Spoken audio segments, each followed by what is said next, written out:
6 months ago, this was just a small pig pen, 3 pigs, empty pockets, and a farmer who wasn't even sure if this dream would survive. Every day was a fight, finding money for feed, watching for signs of sickness, trying to keep the farm alive while wondering if all the sacrifice would actually pay off. But now, something has changed. The same pen that once held only 3 pigs is now home to 12. The feed bills are getting paid on time. The panic of wondering where the next money will come from is finally starting to fade. And for the first time since he started, there's money left over. Money that isn't already spent before it even arrives. Most people would look at this moment and think, he finally made it? But this is actually the moment where many farmers make their biggest mistake. Because making money is one challenge. Knowing what to do with that money is a completely different one. Scene 2. The money decision. He counts the money once, then he counts it again. Not because he doesn't trust the amount, because he doesn't fully trust himself with it. After months of struggling, having extra money feels strange. It feels like proof that everything is finally working. But now comes the hardest decision. What happens next? The money gives him 3 choices. He could buy more pigs and grow the farm faster. He could improve the pen, fix the drainage, strengthen the structure, and solve problems he has been ignoring since the beginning. Or he could keep the money, save it, let it sit there. For the first time in months, he could feel safe. And honestly, that choice is powerful because after living under pressure for so long, security feels like a reward. But he knows something important. Money that only sits there protects him today. Money that gets invested can build his tomorrow. Scene 3. The reinvestment. He makes his decision. He chooses growth, 4 more pigs, and a proper drainage system for the pen. The same improvement he couldn't afford when he was just starting out. This is the moment the farm begins changing. Because this is no longer just about surviving. It's about building something bigger. A hustle asks, what can I get with this money right now? A business asks, what can I build that makes the future easier? The difference isn't how much money someone has. The difference is what they choose to do with it. And this decision is about to test whether he is still just raising pigs or whether he is becoming a real farmer. But growth comes with a price that almost nobody talks about. More pigs don't just mean more income.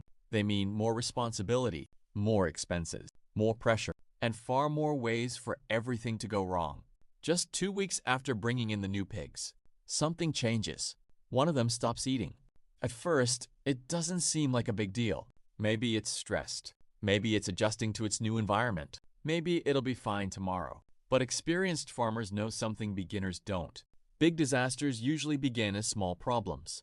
When you own 3 pigs, 1 sick animal is a setback. When you own 16, 1 sick pig can become 16. 1 mistake can spread through the entire pen. 1 bad decision can erase months of progress. This is the part people rarely post online. Everyone loves showing growth. Almost nobody shows the pressure that comes with it. He doesn't wait. He immediately separates the sick pig from the others. Then he makes a decision he would have avoided a few months earlier. He calls an extension officer. For a long time, he avoided asking for professional help because every visit cost money. Back then, every dollar mattered. Now he realizes something. Paying for advice is much cheaper than paying for preventable mistakes. The officer examines the pig, checks the pen, looks at the feed. And that's where they find the real problem. The feed supplier had quietly changed part of the mixture. No warning, no explanation, just a different formula. A small change with consequences that could have become very expensive. Scene 5. The lesson that changes everything. That same day, he changes suppliers. He doesn't wait for another pig to get sick. He doesn't hope the problem fixes itself. He acts immediately. Because this is one of the biggest lessons in business. The biggest risk isn't always trying something new. Sometimes it's holding on to something that used to work. What helped you yesterday can become the very thing that hurts you tomorrow. Thankfully, the pig recovers. The others stay healthy. The farm keeps moving forward. He knows he was lucky, but luck isn't something you can build a business on. From that day forward, he starts keeping detailed records.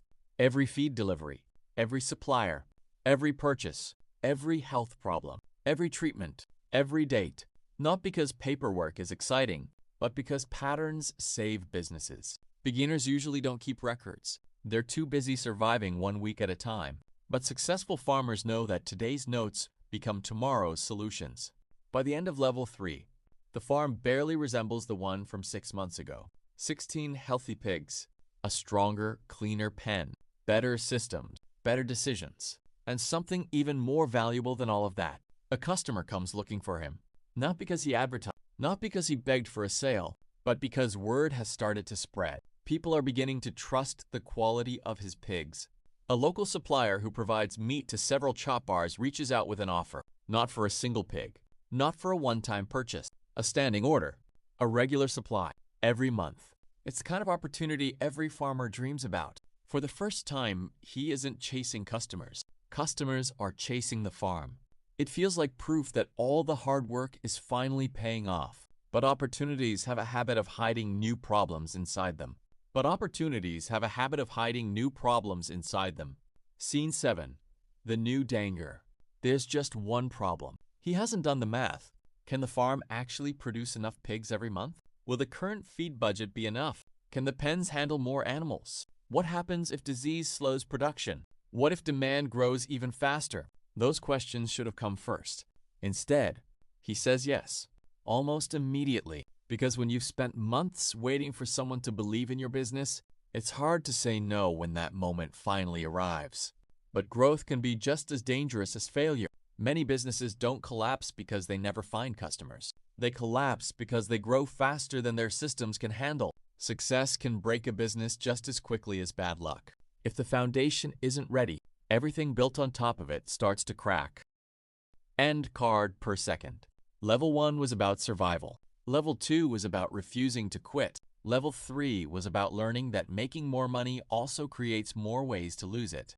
The higher you climb, the more expensive every mistake becomes. Now comes Level 4. The customers are here. The demand is real. The pressure is higher than ever. The only question left is this: did saying yes move the farm one step closer to success, or become the most expensive decision he's made since the day he bought his very first pig?